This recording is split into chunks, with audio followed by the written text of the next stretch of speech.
Shalom, Bapak Ibu. Kita akan bahas Yesus turun untuk menghakimi yang mempermalukannya. Ini adalah kritik terhadap Bang Juma. Ketika dia datang sebagai hakim, berarti ada yang terdakwa. Siapa yang terdakwa ini? Mereka yang telah mempermalukan Nabi Isa di hadapan Pencipta. Jika seseorang mengklaim sesuatu sebagai ajaran Islam, maka seharusnya ada dasar dari Al-Quran atau hadis yang sahih. Namun klaim bahwa Yesus turun untuk menghakimi mereka yang mempermalukannya tidak pernah ditemukan dalam teks-teks tersebut.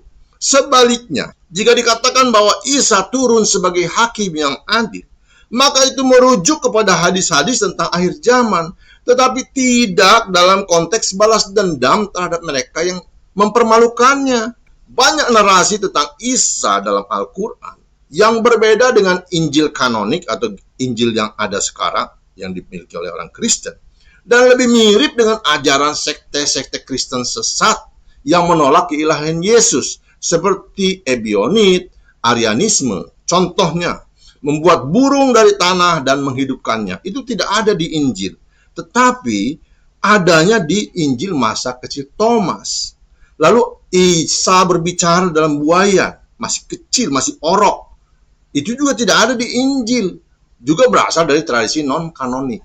Ada lagi, Isa bukan anak Allah tetapi hanya utusan. Ini mirip dengan ajaran Ebionit dan Arianisme yang ditolak oleh gereja. Hal ini menunjukkan bahwa narasi tentang Isa dalam Islam lebih mirip dengan doktrin Kristen yang ditolak oleh gereja sejak awal. Jadi, jika umat Islam mendasarkan argumen mereka pada Al-Quran, mereka harus menerima bahwa versi Isa yang mereka percaya bukanlah Isa yang diakui oleh gereja sejak awal. Memang ada hadis yang menyatakan bahwa Isa akan turun sebagai hakim yang adil, seperti dalam Sahih Bukhari dan Muslim. Demi zat yang jiwaku berada di tangannya, sungguh telah dekat waktunya Isa putra Maryam turun di tengah-tengah kalian sebagai hakim yang adil. Namun, hadis ini tidak mengatakan bahwa Isa akan hanya menghakimi orang-orang yang pernah mempermalukannya. Jika Isa turun sebagai hakim yang adil, maka ia akan menghakimi semua orang berdasarkan hukum yang berlaku pada saat itu. Bukan sebagai tindakan balas dendam pribadi, Bang Juma. Dalam Islam, Nabi Muhammad masih berada di kubur sampai sekarang menunggu hari kiamat. Sementara Isa sekarang ini berada di surga dan akan turun kembali pada akhir zaman.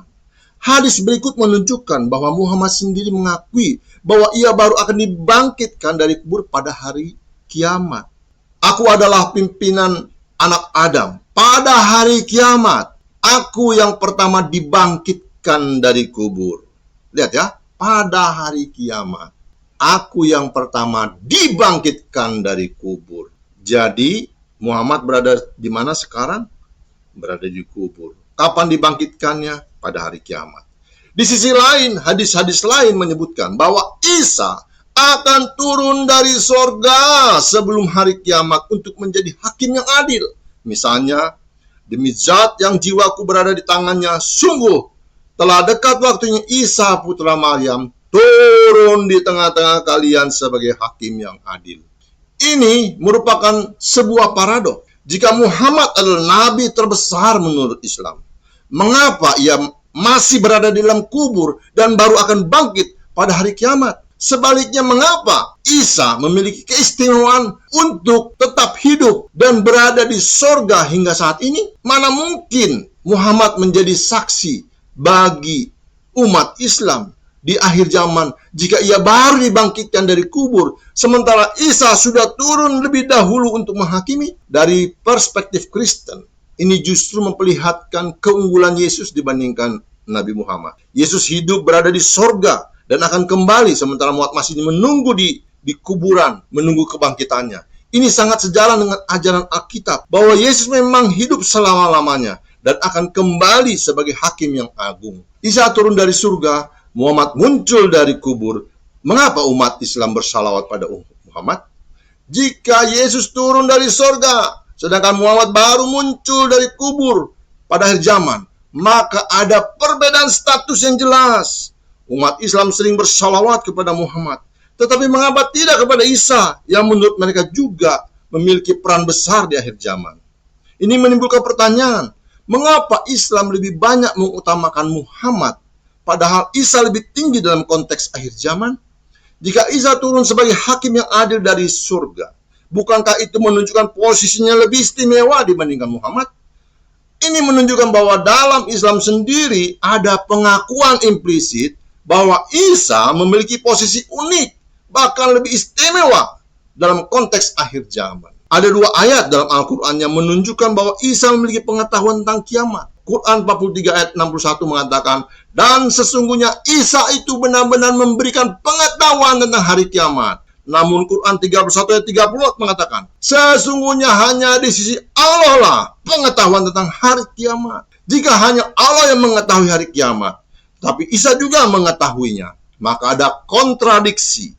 Artinya Isa memiliki atribut keilahian dalam Islam sendiri yang bertentangan dengan konsep tauhid Islam.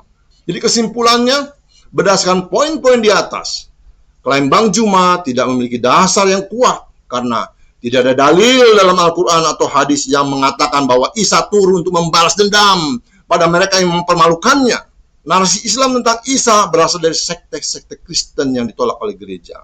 Hadis memang mengatakan Isa sebagai hakim, tetapi dalam konteks yang berbeda. Muhammad masih dikubur, sedangkan Isa sudah di surga. Jika Isa turun dari atas dan Muhammad baru muncul dari kubur, mengapa Muhammad lebih diutamakan dalam Islam? Ada indikasi dalam Al-Quran bahwa Isa memiliki atribut keilahian yang bertentangan dengan konsep tauhid Islam. Salam. Ketika dia datang sebagai hakim, berarti ada yang terdakwa. Siapa yang terdakwa ini? Dia yang telah, mereka yang telah mempermalukan Nabi Isa di hadapan pencipta.